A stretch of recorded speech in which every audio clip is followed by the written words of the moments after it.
Good morning, students. How are you? Fine. So, अब तक जो किया सब कुछ कंप्लीट हो गया अभी आपका कंफर्म, साथ में प्रिपेयर भी करना. ओके, आई होप कि आप सबका साथ में प्रिपेयर भी हो गया होगा. ओके, तो अभी हम नेक्स्ट टॉपिक स्टार्ट कर रहे हैं. आज हम दो टॉपिक करने वाले हैं. सबसे पहले होगा stocks law. Okay, stock market नहीं बोल रहा हूँ, stocks law. And the next topic is Reynolds number.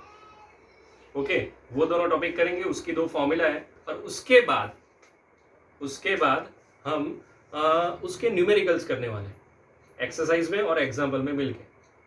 तो अभी के दो लेक्चर में हम 2-3 थियरी और बाकी सब उसके न्यूमेरिकल्स करने वाले हैं. उसके बाद सिर्फ 2 या 3 थियरी बाकी है फिर हमारे पास. Otherwise chapter is finished. ठीक है, तो जल्दी से स्टार्ट कर देते हैं. डन. Stocks law.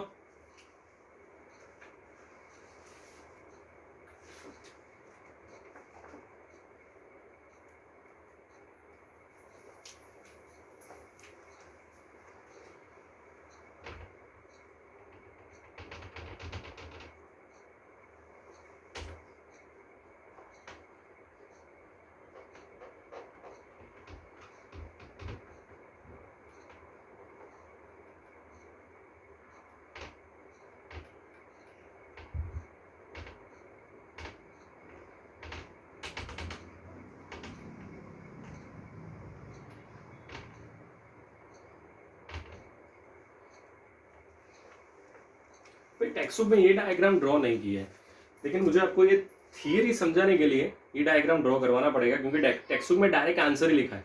सिर्फ 2 स्टेप में आंसर है और टॉपिक है 3 to 4 मार्कर. तो मुझे आपको समझाना पड़ेगा ना कि बेसिकली इसके अंदर है क्या.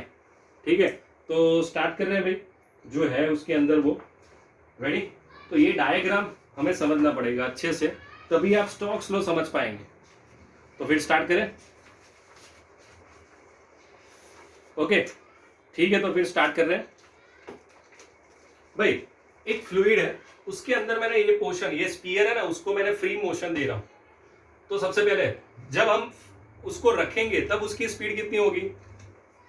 इनिशियल स्पीड 0, फिर v, और कुछ टाइम बाद उसकी स्पीड कांस्टेंट हो जाएगी. उसको मैं बोलूंगा vt. पहननी नहीं है, सिर्फ ये लिखा है vt. उसका नाम है टर्मिनल वेलोसिटी. उसका नाम क्या रखा है अभी इन लोगों ने? Terminal velocity. जब सबसे पहले मैंने रखा इसको, चलो यहाँ पे स्फीयर रखा, तो इनिशियल स्पीड 0, फिर आगे जाएगा, इंक्रीज होगा, एक टाइम ऐसा आएगा कि वो कांस्टेंट हो जाएगी, तब उसकी स्पीड कितनी? vt. ठीक है, चलो भाई. 9th स्टैंडर्ड में हम पढ़ चुके हैं कि अगर हम किसी भी लिक्विड के अंदर कोई भी ऑब्जेक्ट को अंदर डालते हैं, तो जितने मास का ऑब्जेक्ट नीचे जाएगा उतने मास का वाटर अपर डायरेक्शन में जाएगा. Okay, beyond force. उसको हम क्या बोलते थे? Beyond force. ओके, तो यहां पे भी एक और ऐसा ही फोर्स अपर डायरेक्शन में लगेगा, इज अ विस्कस फोर्स. उसका नाम क्या रखा है इन लोगों ने? Viscous force. और उसके लिए फिक्स एक फॉर्मूला है जो मैं यहां पे लिख रहा हूं. ठीक है, तो सबसे पहले एक और बार, as shown in the figure. Sphere है हमारे पास, जिसको हमने फ्रीली मोशन दिया, इनिशियल स्पीड 0, फिर इंक्रीज होगी, एक टाइम ऐसा आएगा जब ये कांस्टेंट हो जाएगा, तब वो क्या हो जाएगा? vt. चलो अभी सबसे पहले विस्कस फोर्स, कि भाई अगर हम किसी भी ऑब्जेक्ट को नीचे डालते हैं तो अपर डायरेक्शन में एक फोर्स होता है 6 पाई ईटा rv.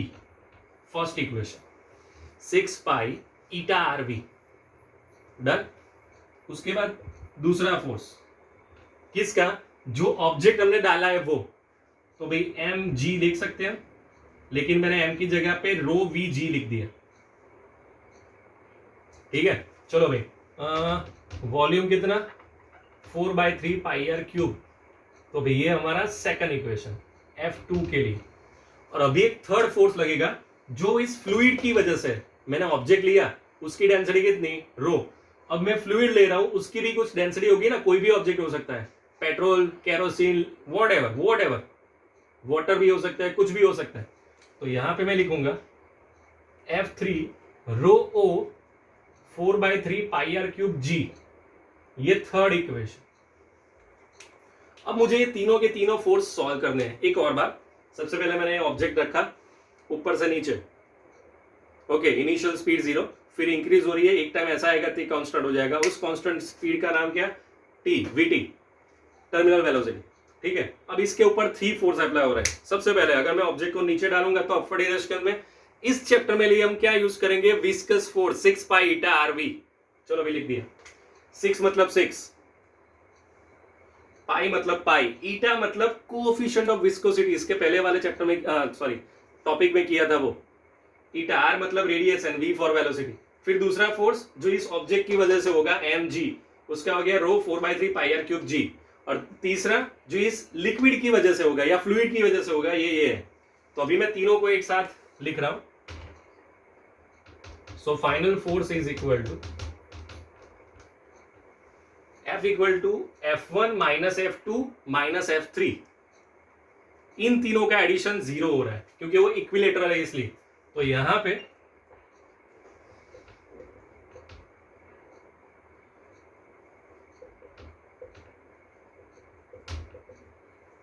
ये थर्ड नंबर का है,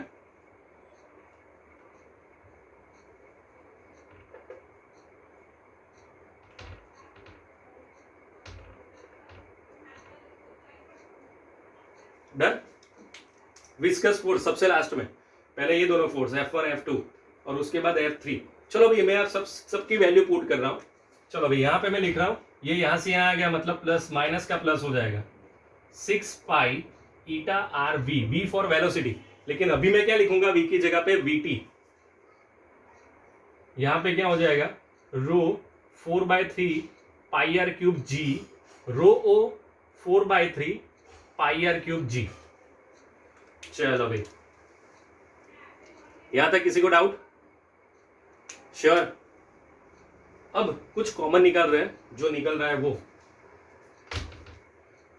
6 pi eta r v t, यहां पे कॉमन निकलेगा 4/3 pi r cube rho g, rho minus rho O. Yes यहां तक, बस यहां तक सबसे पहले रुक जाते हैं। यहां तक किसी को कोई डाउट? टेक्स्ट में क्या लिखा पता है, इक्वेशन 1 एंड डायरेक्ट ये इक्वेशन, ये इक्वेशन और उसके बाद डायरेक्ट ये वाला इक्वेशन, ये बीच में कुछ है ही नहीं। तो आपको पता तो होना चाहिए ना कि ये सब आया कहां से। ओके सो फाइनल, सबसे पहले विस्कस फोर्स 6 पाई ईटा और फिक्स होता है। उसके बाद फर्स्ट फोर्स जो ऑब्जेक्ट की वजह से होता है एम जी, एम की जगह पे rho V g 4/3 pi r cube rho g, ठीक है। और यहाँ पे रो ओ 4/3 पाई आर क्यूब जी, ठीक। अभी मैं दोनों को डिफरेंस ले रहा हूं दोनों का। तो यहां तक चलो भाई, यहां तक कुछ कट हो रहा है, एक पाई कट, एक आर कट, एक आर कट हो जाएगा, ठीक है। मतलब जो यहाँ पे 3 है वो अभी क्या हो जाएगा, 2 हो जाएगा, ठीक है डन। अब मैं 6 को नीचे ले जा रहा हूं और ईटा को भी नीचे ले जा रहा हूं, मुझे चाहिए क्या, velocity. So v t equal to 4/3 और यहां पे 6 आर स्क्वेयर जी, यहां पे ईटा और यहां पे रो माइनस रो ओ। ये 4 ये 3 6 मतलब 2 2 से कट हो सकता है अभी। सो यहाँ पे 2 आ जाएगा, यहाँ पे 3 आ जाएगा, 3 3 9। So final answer 2/9 are square ji by eta rho minus rho o. V t equal to 2/9 are square ji by eta rho minus rho o. Confirm, मतलब इसे सॉल्व करेंगे तो फाइनल आंसर मुझे यहाँ पे मिलेगा। यहाँ पे फाइनल आंसर में क्या मिलेगा, यहाँ पे 4/3 तो ऑलरेडी है, ठीक है। तो मेरा final answer 2/9 are square ji by eta rho minus rho O. It is the final answer of the Stokes law. समझ में आ रहा है भाई क्या बोल रहा हूं मैं? कंफर्म। तो ये आपकी थियरी है, सबसे पहले स्टोक्स लॉ। टेक्स्ट बुक में F3 लिखा है और उसके बाद डायरेक्ट ये वैल्यू लिखी और ये फाइनल आंसर। तो ये हमें पूरा डायग्राम तो आपको समझ में लाने के लिए कि ये सब होता है इसके अंदर, ये सब लिखना अच्छे से, तो आपको भी मजा आएगा और थोड़ा सिस्टमेटिक लगेगा। ये 2 स्टेप में आंसर नहीं ला सकते हम, ठीक है। एनसीईआरटी में दिया है लेकिन हम ऐसा कर नहीं सकते। Understand what I am saying? Confirm, sure, lock किया जाए, ठीक है। चलो भाई तो यहां ये लिख लो सबसे पहले,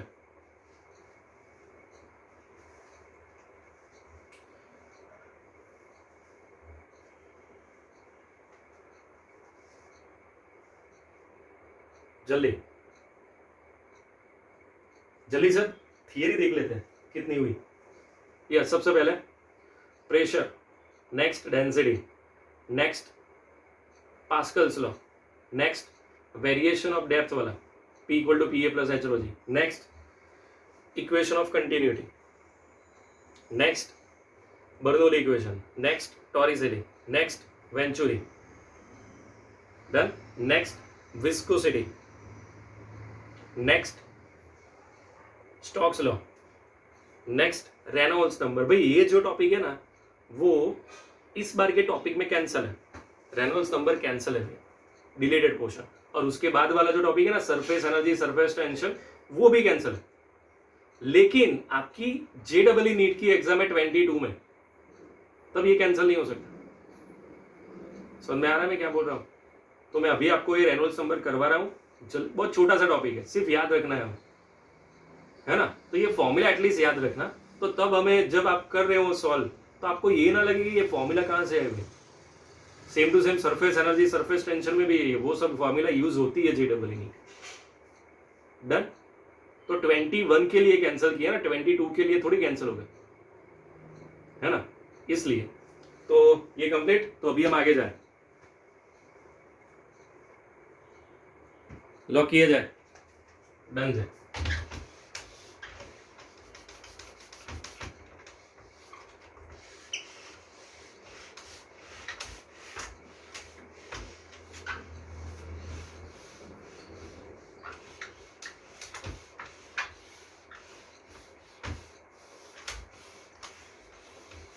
चलो भाई नेक्स्ट क्वेश्चन, रेनॉल्ड्स नंबर, वो भी लिख देते हैं जल्दी से।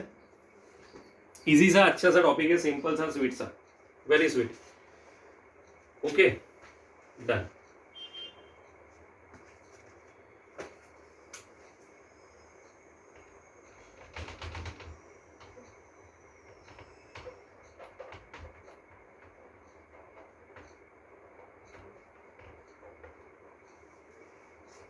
उसका सिंबल रखा उन लोगों ने R। The flow of a fluid depends on 4 portion. जो फ्लूइड का फ्लो होता है वो 4 चीजों पे डिपेंड करता है, रो, V, D एंड ईटा। रो मतलब डेंसिटी ऑफ फ्लूइड, V मतलब वेलोसिटी ऑफ फ्लूइड, D मतलब डायमीटर ऑफ द पोर्शन, जिस पोर्शन से वो जा रहा है उसका डायमीटर, और ईटा मतलब विस्कोसिटी, कोएफिशिएंट ऑफ विस्कोसिटी। ये 4 चीज पर डिपेंड करता है। ओके, तो उसको हम कंबाइनली लिख सकते हैं RE equal to rho VD by eta. It's a formula. इसलिए एक इस साइंटिस्ट का नाम था रेनॉल्ड, और उसके नाम से यहाँ पे कैपिटल R रखा है हम, रेनॉल्ड्स नंबर। तो अगर इसको हम सॉल्व कर रहे हैं, ठीक है, अभी हम यहाँ पे बैठे हैं, मैं आपको बोलूंगा कि हिमालय में कैसे फ्लो हो रहा है, तो थोड़ी पता चलेगा आपको। तो हम क्या करेंगे, ये सब वैल्यू सपोज है मेरे पास, कोई न्यूमेरिकल दिया है, तो उसको सॉल्व करके हमें पता चलेगा कि वो फ्लो कैसा है, टर्बुलेंट है, स्टेडी फ्लो है। ओके, उस हिसाब से। तो सर वो कैसे पता चलेगा? तो अभी हम आगे जा रहे हैं। यहां तक किसी को डाउट है भाई? तो रेनॉल्ड नाम के साइंटिस्ट ने ये फॉर्मूला बनाई है कि भाई the flow of a fluid depends on 4 portion, density, velocity and diameter and the viscosity, coefficient of viscosity. तो R equal to rho VD by eta. अगर आपका आंसर, अगर आप ये सॉल्व कर रहे हैं और आपका आंसर टेक्स्ट में दिया ही है 2000 से ज्यादा है तो क्या होगा, और 1000 से कम है तो क्या होगा, और उसके बीच में है तो क्या होगा? चलो भाई, सबसे पहले अगर आपका आंसर 2000 से ज्यादा है, इट्स अ टर्बुलेंट।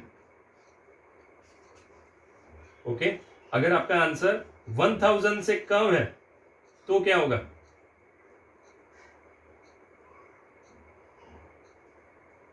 स्ट्रीमलाइन, मतलब स्टेडी फ्लो। और अगर आपका आंसर 1000 और 2000 के बीच में है तो आपका आंसर होगा अनस्टेडी।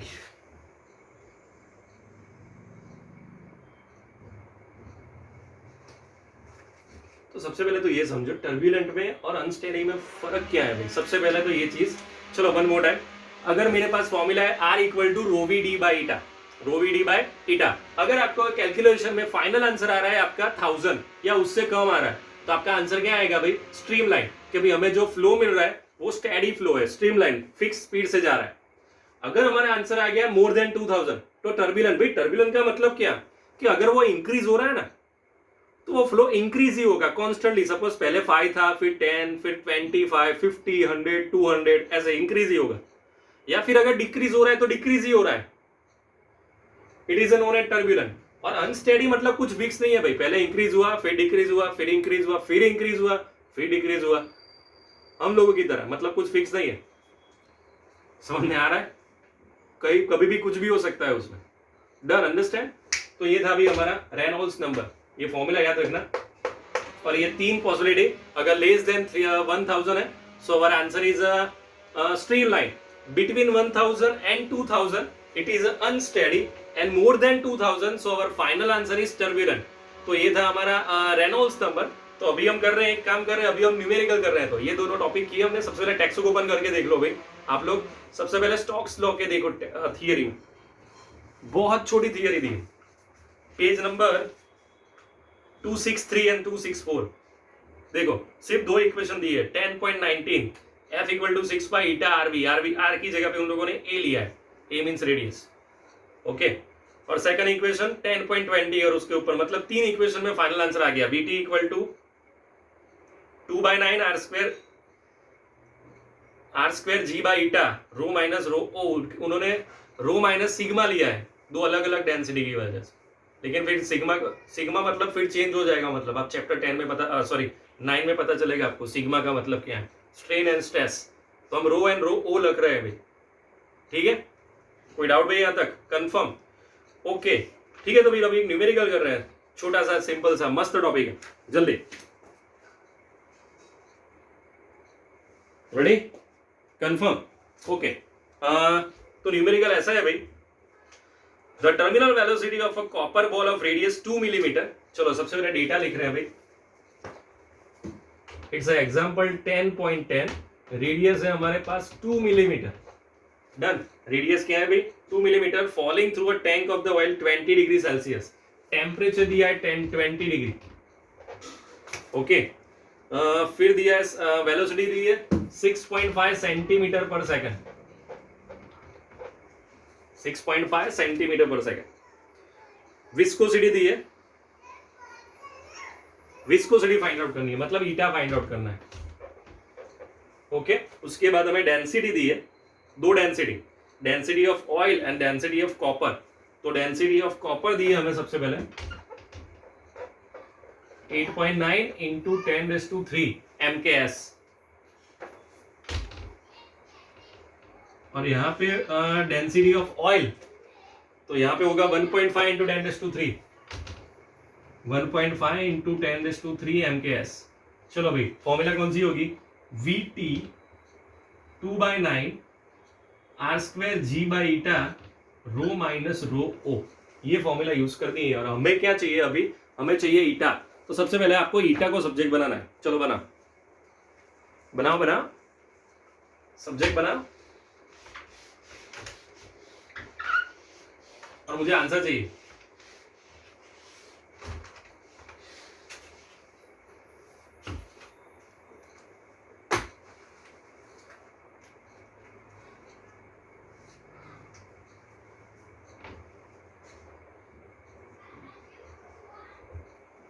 आर स्क्वायर मतलब 4 इंटू 10⁻⁻6 जी, 10 ले लेना, वॉट एवर आपको जो भी चाहिए।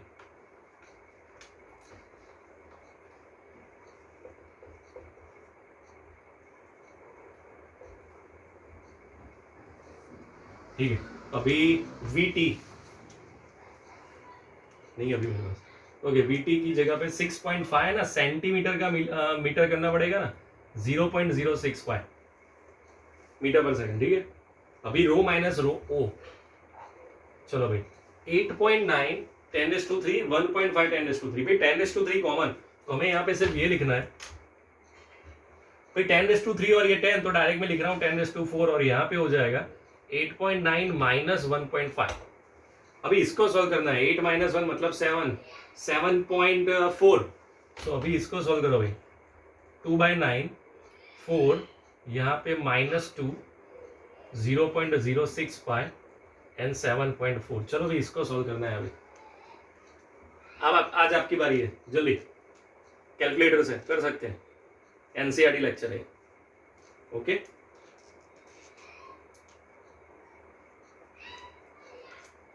Two into 4 into 7.4 divide by 9 divide by 0.065 और जो भी आंसर है इंटू 10⁻²। ओके, ईटा फाइंड आउट किया था। क्या आ रहा है आंसर, बोलो तो जल्दी। भी आंसर लिखा है 0.98 और 0.99 और यूनिट लिखेंगे हम KG meter per second. Unit क्या लिखेंगे, KG per meter second. It's a final answer. सब सॉल्व करके 0.99। आप उसकी जगह पे 1.01 होगा तो भी चलेगा, क्योंकि इसमें होगा, हमने जी की जगह पे 10 लिया ना, इसलिए तो 0.99 नहीं आएगा, 1 पॉइंट समथिंग आएगा बस। 1 पॉइंट समथिंग भी राइट आंसर है।